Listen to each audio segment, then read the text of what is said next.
first 100 days, he promised to hit the ground running from day one, and he has kept his word. The new president, Bola Tinubu, and Vice President Kashim Shettima were at the desks a day after they were sworn in the hectic week-long festivities climaxed with the inaugural ball, which brought out the dance skills of both men and their spouses. Thanks for joining us on the maiden edition of the first 100 days in office. I am Abosedi Adeniran. President Bola Tinubu and his Vice President Kashim Shettima were at the desk today, ready and raring to go. This was a moment many caught a glimpse of the presidential motorcade.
The honor guard and the mad dash by State House Press Corps to get the best shot.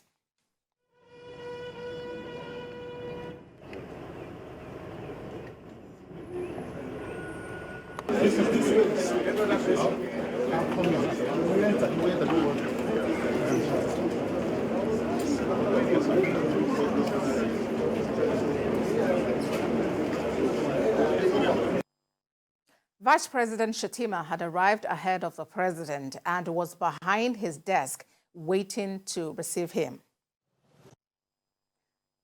The State House officials making their way into the president's office to introduce themselves.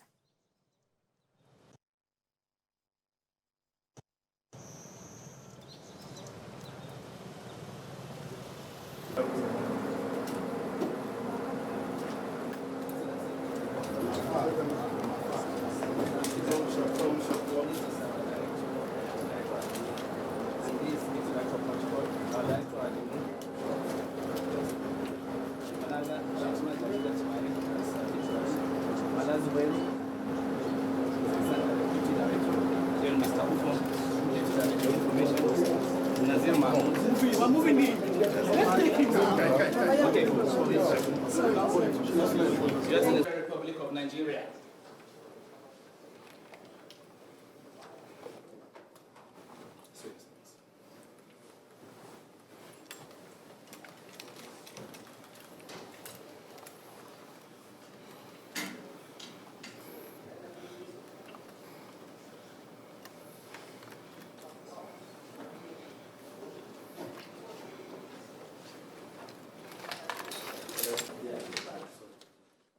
Our State House correspondent, Femi Akonde, has more on today's welcome for the newest occupant at the seat of executive power in Abuja.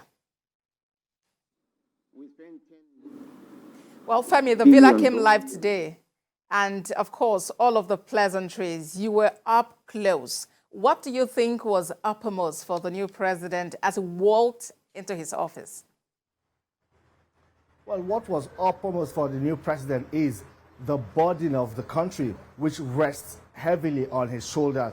There's so many challenges in different sectors of the country, from security to the economy, unemployment, monetary policy, and all of what he outlined at his inaugural speech. And you know, like he has also said that he's going to hit the ground running from day one. But it appears as if the first problem or the first major issue that this administration is facing, the Bola Tinubu administration is facing, is that of the growing petrol queues at fueling stations across the country.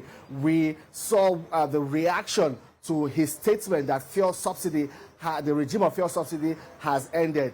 This caused a ripple effect among major oil marketers and petrol stations across the country.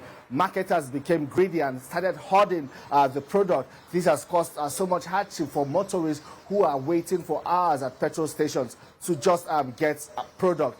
Immediately, he resumed at the presidential villa, that is President Bola Ahmed Tinubu. He met with the group CEO of the NNPC Limited, Mele Kyari. And of course, what was discussed, we believe, is the petrol crisis currently in the country, the removal of fuel subsidy, how the government would ensure that citizens are able to cope with the impact this would cause, and also ensure that the product is made available and regulates the pricing and ensure the marketers do not take advantage of this to reap Nigerians. And the group managing director, the group CEO of NNPC also came out to talk to journalists. He told us categorically that the fuel subsidy regime is no longer sustainable. As it stands, the federal government is owing NNPC 2.8 trillion naira, because it is the NNPC that makes the payment for subsidies, and the NNPC can no longer fund these subsidies on behalf of the federal government, and the federal government is yet to reimburse the NNPC the sum of 2.8 trillion naira. So what is best in the interest of the federal government, the NNPC, and indeed Nigerians is to stop the subsidy payments forthwith, and also the Petroleum Industry Act signed by the previous administration of President Muhammadu Buhari has already outlawed the payment of petroleum subsidy. And there was provision for subsidy in the 2022 budget and half of this year, that is from January to June this year. But that money for the payment of subsidy for this year is not available. So what is best, and the tough decision for the Bola Tinubu presidency, was to immediately stop payment of petrol subsidy. Well, the president came to his office, was received by the vice president, who also came to the office, who also arrived earlier in the presidential villa. They were taken round the presidential villa. He saw, so he was also shown some of the workings of the presidency, because there are some security briefs that he will only get when he fully assumes his position as president and commander-in-chief of the armed forces. He was given all of those security briefs, shown some inner chambers of the presidential villa, and we believe in the coming days some decisions will be made, some announcements and pronouncements by President Bola Ahmed Tinubu that will point the country in the direction his administration will take. A busy first day it's been indeed, Femi. But then I'm curious also, because the president also met with the governor of the Central Bank of Nigeria. Any word on what was discussed? Well, we are yet to know what was discussed between the president and the governor of the Central Bank of Nigeria. But, you know, as the apex bank and the crucial role they play in managing the economy, especially in terms of monetary policy, it's expected that, you know, the governor of the Central Bank will go and brief the president to give him a clear picture of where the country is in terms of its monetary policies. And you know also that in the president's inaugural speech, he talked about monetary policy, that he is going to review the monetary policy. He's going to ensure that there's a uniform exchange rate to just give stability to the country's economy. So we believe that it's all of those modalities that he is trying to work out with the governor of the Central Bank. But what was discussed in the meeting with Godwin Emefiele, we are yet to hear that, because it was a closed-door meeting, Abosede. Femi, just before you go, what signal are you getting concerning possible first set appointment? Well, the president is keeping that up his sleeves. He's keeping it very close to his chest.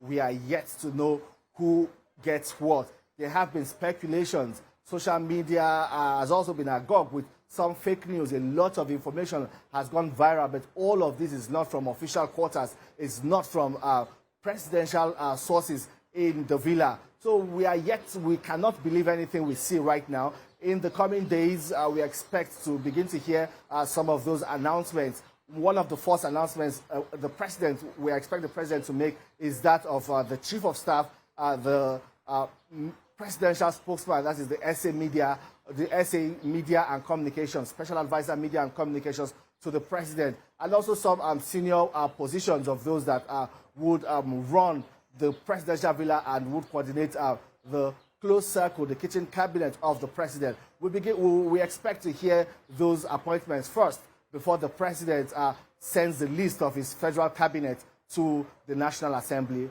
for confirmation. Femi, all right, on the President's next moves. Thank you very much, Femi Akonde, our State House correspondent for us there in Abuja. We'll take a moment and the program returns shortly. Bola Ahmed Tinubu, do solemnly swear. You're watching Countdown to First 100 Days in Office. Few hours into President Tinubu's administration, it's been greeted by a return of queues to the fuel stations. Many petrol stations across the country shut down operations yesterday after he said subsidy on the product was gone. Retail stations in Lagos, Abuja, Warri, and other major cities also hiked the prices of the product, taking motorists and other Nigerians by surprise. President Tinubu has been vocal about his intention to remove fuel subsidy even before elections. According to him, it is not sustainable that Nigeria continues to subsidize fuel consumption for Cameroon, Niger, and Benin Republic. Of fuel subsidy. Unfortunately, the budget that I've glimpsed before I assumed office and what I've heard is that no provision is there for fuel subsidy. The fuel subsidy is gone. Subsidy can no longer justify its ever increasing cost and the wake. President Bola Tinubu there. Subsidy is gone. Let's bring in the president of the Independent Petroleum Marketers Association of Nigeria, Chinedu Okoronkwo. Thank you for joining us on the program. How do you react to the president's declaration in his very first inaugural speech that fuel subsidy is gone? Thank you for having me.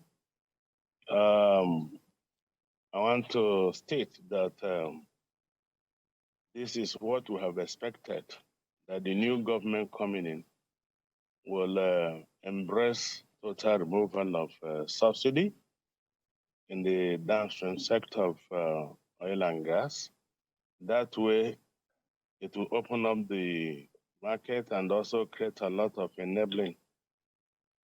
The only challenge we have is that some of my members who have paid him money prior to this time, let them just give them the product so that they will still be in business. They have paid the money. Some have paid over 2 months, 1 month, and thereabout. For us, we went to National Assembly and we presented our position, and our position is very clear that subsidy, continue allowing this subsidy, will not allow the economy to grow. Other areas that need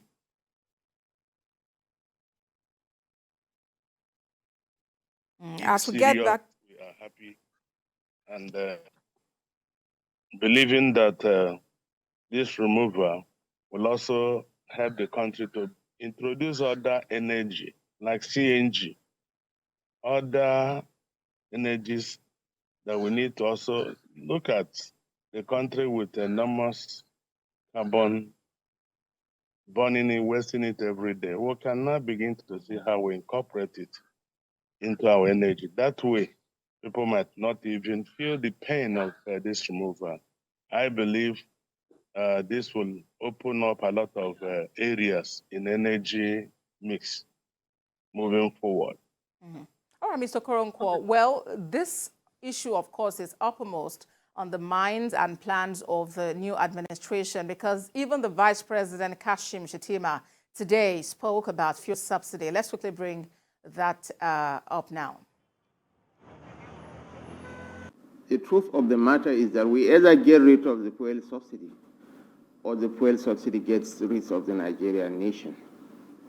In 2022, we spent $10 billion subsidizing the ostentatious lifestyle of the upper class of the society, because you and I benefit 90% from the oil subsidy. The poor 40% of Nigerians benefit very little from the fuel subsidy. And we know the consequences of unveiling a masquerade.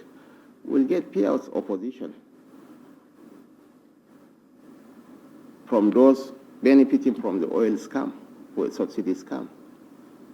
But where there is a will, there is a way.